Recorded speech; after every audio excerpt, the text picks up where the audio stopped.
Tugiye kubabwira ibintu indwi ukwiriye gukora mu gihe uri gukorera umuntu. Birashoboka ko ufite ahantu akazi, ufite umuntu yakwangaje kereke pare, birashoboka ko ari akazi ko mu nzu, muri resitora, muri sosiyete, birashoboka ko ari akazi akariko kose, ariko urafite umuntu ari hejuru yawe yitwa boss yaguhaye ako kazi.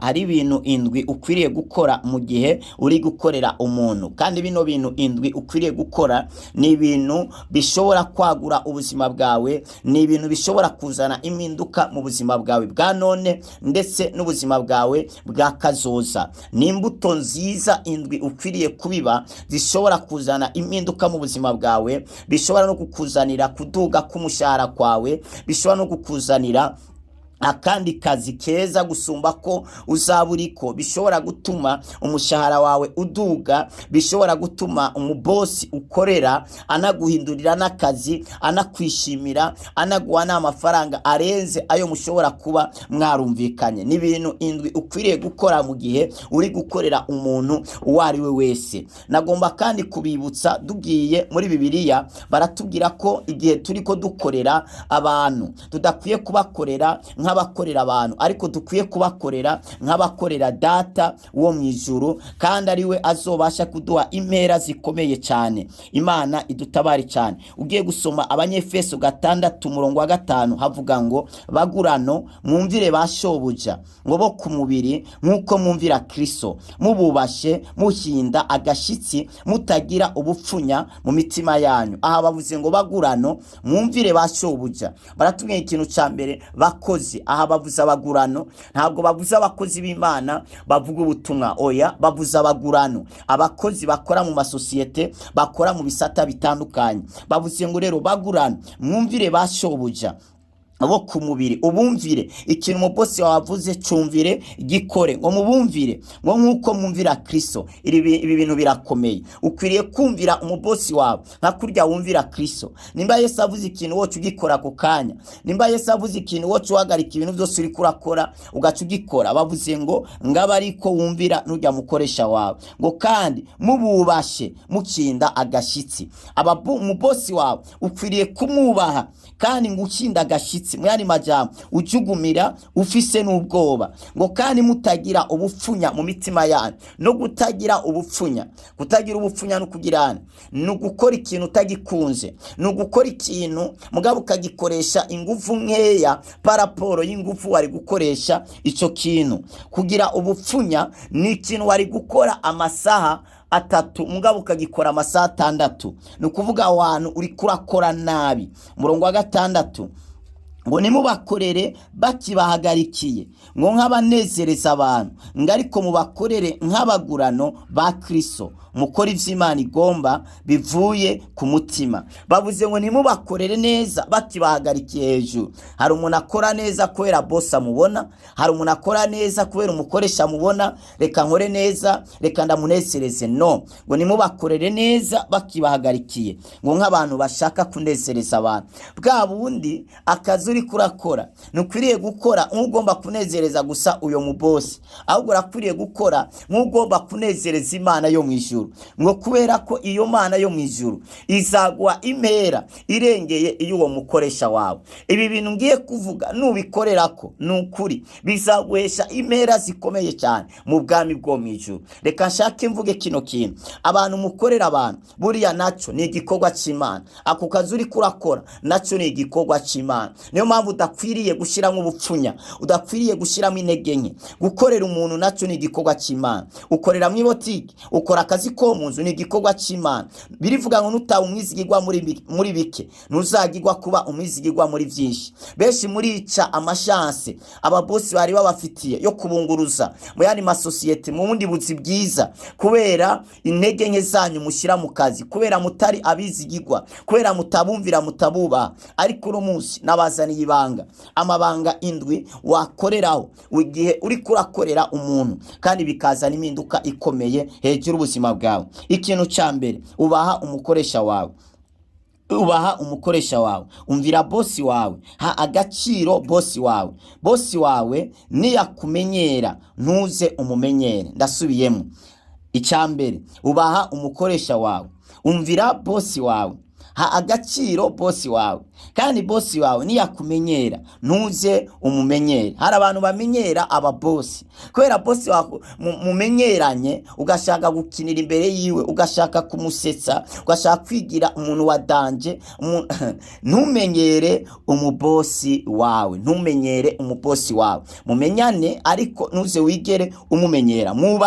Mwubahe kandi ugirene umwumvire. Buriya ababosi bakunda icubahiro. Numwubaha ivyo bizatuma akugirira icyizere. Numwubaha ivyo bizatuma akubona nk'umuntu muzima. Numwubaha ivyo bizatuma aguha agaciro. Numwubaha ivyo bizatuma ategura imigambi myiza ku buzima bwawe. Numwubaha kandi ukamwumvira, ivyo bizatuma gukunda, ivyo bizatuma kwiyumvamwo, ivyo bizatuma yumva yokomeza gukorana nawe. Ko nta muntu akunda umuntu amuburira indero. Umubosi akaguhamagara ukikawusha kandi umwumva. Umubosi akakubwira ngo nkorera biriya, yagaruka agasangana na kimwe wakoze, ntiwigeze umwumvira. Umubosi yakubwira ati umunsi runaka ndagukeneye isaha nini, ukazira amasaha ushakira. Umubosi wawe nubwo yakubwira ati ngukeneye saa 5, agaca yizira saa 10, wowe ukwiriye gushika saa 5. Apana kumenyera ngo ambwira saa 5 akaza saa 10, reka nze kuza saa 9. Oya,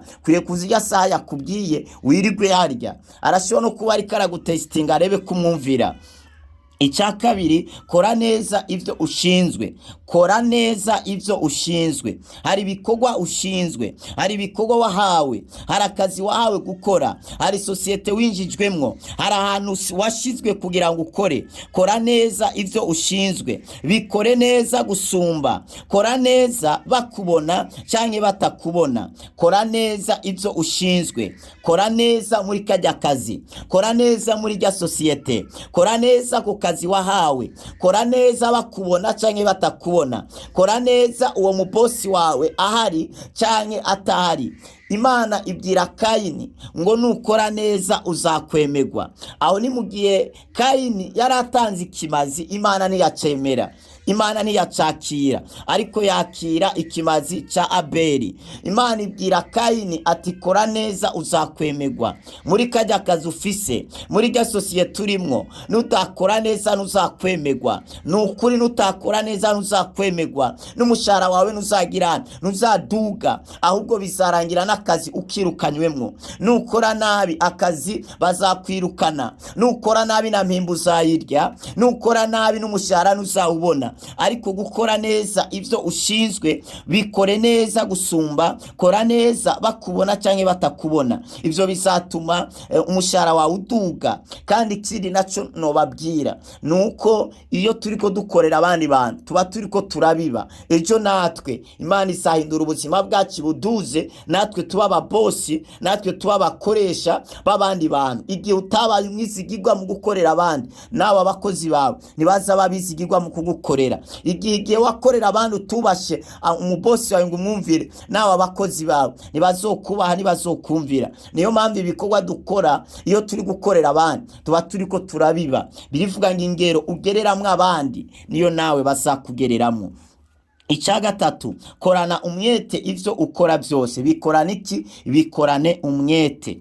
Bibiri tubwira ngo icyo ukuboko kw'iburyo kuramburiyeho gukora ngo gikorane inkomezi zawe zose, ngo kubera ikuzimu aho uraririye kuja ngo nta bikorwa bikorekerayo.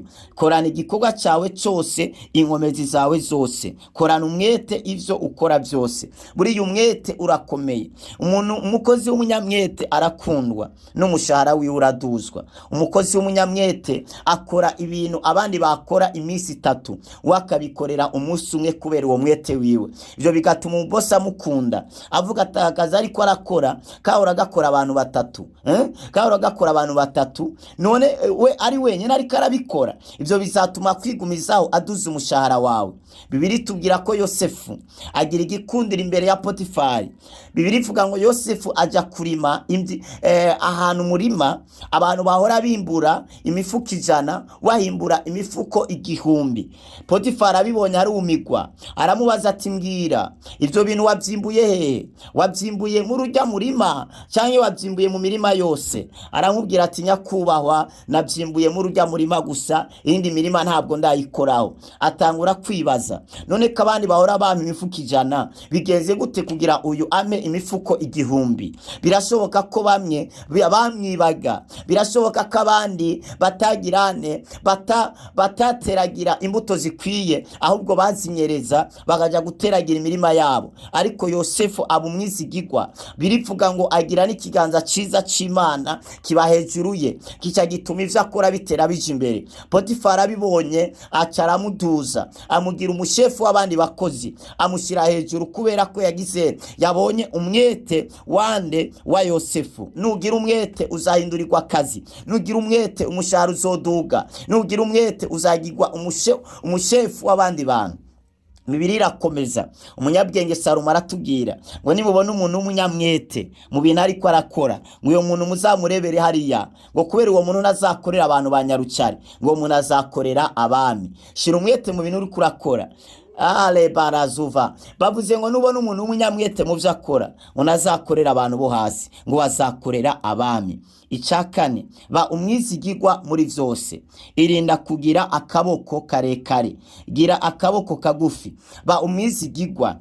Hari abantu atarabizigirwa, baragusigira ibintu ati kino kintu kigurisha 100,000, wowe ugaca ushaka kugigurisha 150.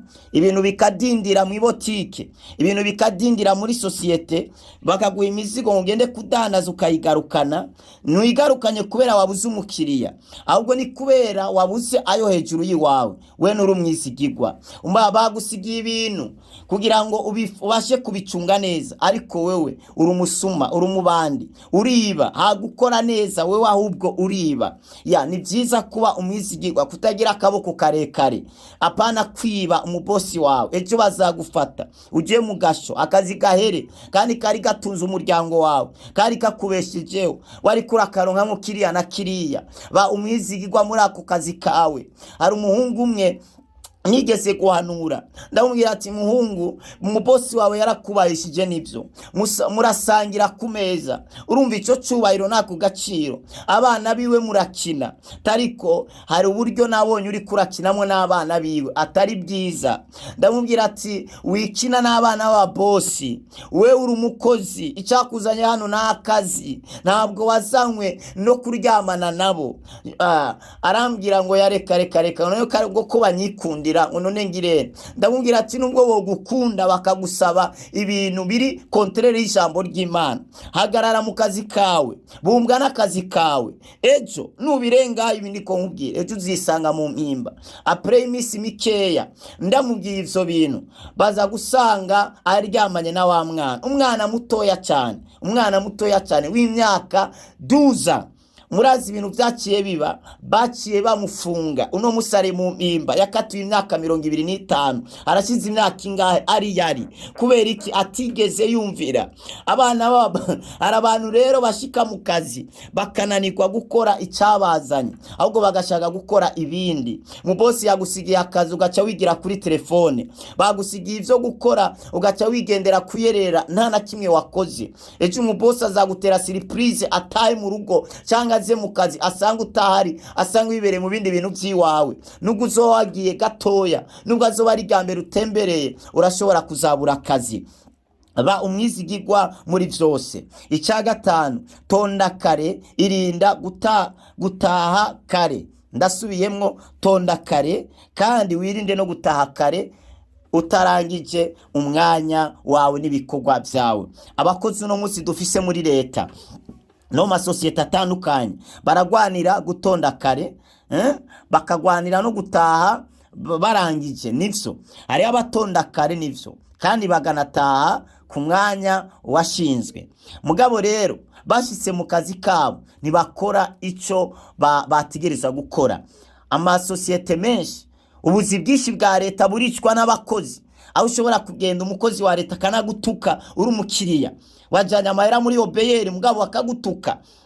ukazotonda umurongo umunsi ugashira akazi kapfuye, ayo mafaranga wazanye ngaho wari kuburi mu kazi uriko wiziza yandi, ejo bazosubira kongera gukenera, mugabo ukagenda kuyatondana umurongo kugira wihute, bigasaba kurinda gucora, urinda gutanga igiturire, ukagenda gusaba pasiporo, umuntu ajejwe kwakira abantu akanagutuka agakuraba nabi, kandi amafaranga azomuhemba ava muri arya amafaranga wajanye. Leta abapolisi bagafata naba abantu bari kurondera ivyabo bariko barakora, bakananirwa kwirika inyuma y'abasuma, bakwirika inyuma y'abantu bariko barikorera, ugasanga umuntu arafite akazi muri societe runaka, gukora ico ajeje muri kajya kazi, yamara agakora ibindi bitandukanye. None masutarigamando ni ngorane zikomeye cyane, ugasanga umuntu yatonze mugabo ntariko arakora ico yategereza gukora muri ako kazi, yibereye kuri telefone. Yibereye kuri telefone. Harantu nagiye muri pafe, ugasanga umuntu ariko arakureba yibereye kuri telefone, ariko aratelefona, ari kuri WhatsApp, ariko ararungika audio, uhagaze imbere yiwe kugira kwakire, waricaye urahagaze hakukwakira, ariko yiyandikira ko yishurira message, ariko arandika. Kandi rero si ibintu bijanye n'akazi. Niyo mpamvu mu buzi bwinshi cyane cyane bwa leta bari bakwiye kwambura amatelefone abakozi, bagakora nta amatelefone bakayahabwa ari uko bavuye ku kazi, bagakoresha amatelefone mobile ya yandi yo mu biro, akaba ari yo bakoresha. Amatelefone yabo bakayahabwa ari uko bagize, ari uko batashe. Kubera iki? Bariko bica akazi bakijishije amatelefone. Abandi nabo service za leta bagadisi, ugasanga umuntu yatonze ku murongo amasangaye, mugabo hakaza undi muntu yinjiye ubwo nyene kubera yatanze amafaranga, cyangwa kubera n'ishuti ye, kubera ari umuryango wiwe, agaca musi arengana abandi bantu, akaba ariwe yakigwa mbere. Uriko wica akazi, umubosi yagusize muri ako kazi nabimenya kuri kurakora gutyo azakwirukana, kandi abo bantu uri kuracishaho ubaha amaserivise ntibazokwibuka. Imana igutabare cyane. Rero tonda kare kandi kora ico watondeye aho hantu, wongere utahe umwanya ukwiriye. Icya gatandatu, bumbwa n'umushahara wawe. Ukwiriye kubumbwa n'ujya mushahara wawe. Reka nkwibutse gukanda sabone cyangwa subscribe nimba koko ukunda ibiganiro ducisha hano kuri no channel yaracariyo Ivyizigiro TV. Nturengana udakanze sabone cyangwa subscribe, wongere ushireho like, wongere wandike muri commentaire nawe cyagufashije. Bumbwa n'umushahara wawe. Bantu benshi ni babumbwa n'imishahara yabo, bariba mu kazi. Umuntu baguhaye igitoro mugabo ukaja ukividuza ku mugoroba, ugatango igitoro cyakamye, nta namakuru semeshe wafashe, mugabo kubera wakividuje. Baguhaye akazi mugabo nuri kurabumbwa n'umushahara wawe. Benshi bariba mu kazi bagafatwa bakirukanwa, abandi n'imishahara yabo ntibayikembwe. Hari umukozi umwe yafatanye umufuko w'isima yanyereje, biza kurangira indwi zibiri yarakoze akorera ubusa, ntibamuhemba. Umufuko wafashwe mugabo baca bamwagiriza ibindi vyagiye bibura, vyagiye bitakara, bavyagiriza we kubera amufatanye umufuko umwe gusa, birangira indwi zinga adahembwe. Hari abandi bantu bari mu gasho kubera akaboko, kubera gutabumbwa n'ibyo bafite. Hari abandi bantu bapfuye kubera gutabumbwa n'ibyo bafite, ugashaka kwiba. Ejo bazagufata baguca amaboko, ejo bazagufata bakurase, ejo bazagufata bagufunge. Bumbwa n'umushahara wawe. Bumbwa n'urya mushahara uri kurahembwa. Wewe kora neza, kurikiza no maprincipe, n'ukuri Imana izaduza ubuzima bwawe n'ubumwisigirwa muri bino bintu ndiko ndavuga. Bumbwa n'umushahara wawe. Icya karindwi, sengera akazi kawe. Sengera akazi kawe, sengera umubosi wawe, kunda akazi kawe, ryohere nezerererwa akazi kawe. Kunda akazi kawe kanezerererwe, kunda umubosi wawe munezerererwe, kunda akazi kawe kanezerererwe. Sengera akazi kawe kugira karambe, kugira gatere kaje imbere. Hari abantu banasengera akazi kabo nabi, none ikaheru uzoja kurya he, nikaheru uzokora he? Kangwa bakwizeye n'uyitegereza uko bakwizeye ngaho, ariko bazokwizera anahandi. Hari abantu badakunda ababosi babo banabavuga nabi. Ntuzakora ico kintu. Musengere. Nimba ameze nabi kuri wewe, musengere yamera neza. Gusengera bosi wawe birashobora kuzatuma umushahara wawe uduga.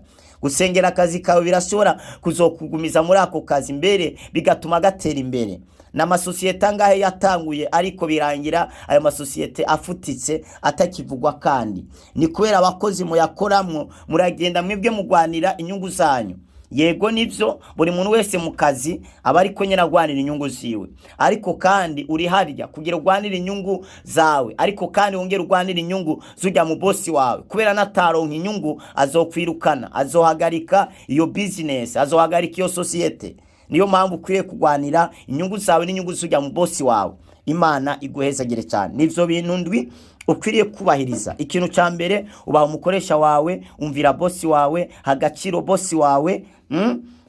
Bosi wawe niyakumenyera ntuze umumenyere. Kora neza ivyo ushinzwe gukora, bikore neza gusumba. Kora neza bakubona canke batakubona. Icya gatatu, korana umwete ivyo ukora byose. Icya kane, ba umwizigirwa muri byose, irinda kugira akaboko karekare, zigama ivyo ushinzwe. Icya gatanu, tonda kare kandi ukore ico watondeye muri ako kazi, hamutahe umwanya ukwiriye. Gatandatu, bumbwa n'umushahara wawe. Karindwi, sengera akazi kawe, kunda akazi kawe, kunda bosi wawe, musengere. Imana iguhezagire cyane. Nivyo bintu ndwi bikomeye ukwiriye gukora mu gihe uri gukorera abandi bantu, bikazana umusaruro ku buzima bwawe, mbere bigatuma ejo hawe hazaza haba heza, n'abakozi bawe uzakoresha nawe bakazaba bizigirwa, ukazababonamo inyungu zikomeye. Warahezagiwe. Imana iguha umugisha. Birashoboka ko ari kibazo ugize canke wifuza gusengerwa canke arizo ziwarose zikakuzazanira, twandikire kuri no nimero +257 65 57 339. Mwarahezagiwe cyane, muri umugisha w'amahanga. Mwari kumwe na Apotre Ndwa Kristo Glory Shine. Imana iguha umugisha, turabakunda.